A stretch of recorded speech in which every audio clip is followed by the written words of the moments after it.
Hi, my name is Laia Abril. I'm an artist from Barcelona. My practice is research-based art practice. I work with photography, text, video, and sound.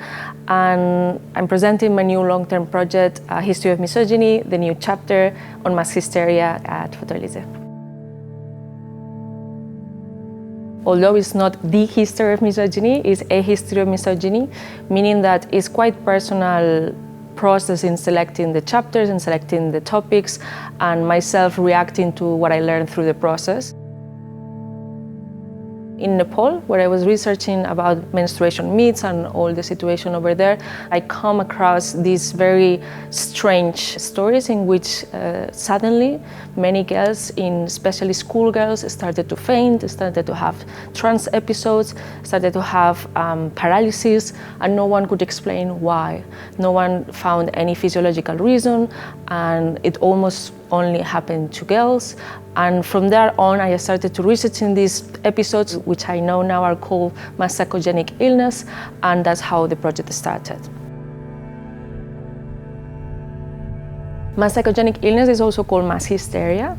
Actually, mass hysteria would not be an appropriate way to talk about this, but I thought it would be interesting to reappropriate the word, because obviously we have a very strong connection with the word hysteria and how it's been used through history to control women and to also minimize women's suffering.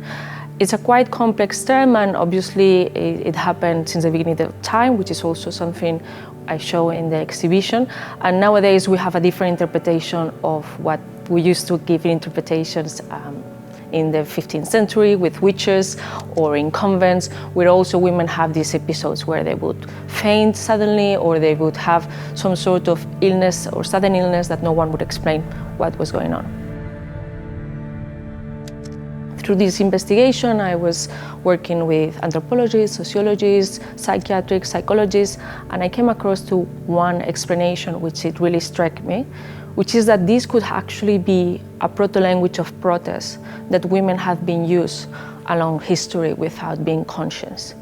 This opened a new way of understanding this disorder and having a lot in consideration how society oppression could be the trigger and the cause of it. So that's why in the exhibition we also connect the idea of women protesting with the idea of women fainting, women and having this kind of shutdown situations. One of the hero pieces of the Cambodian case study that is in the show that visualizes this phenomenon in which thousands of women faint every year in the factories, in the garment factories in Cambodia where women work, is the light box that you find just at the entrance of the exhibition.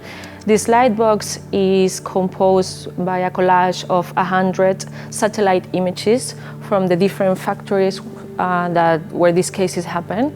And this collage is on top of a map of the killing fields of the Khmer Rouge, of the dictatorship and genocide that happened in the 70s in Cambodia.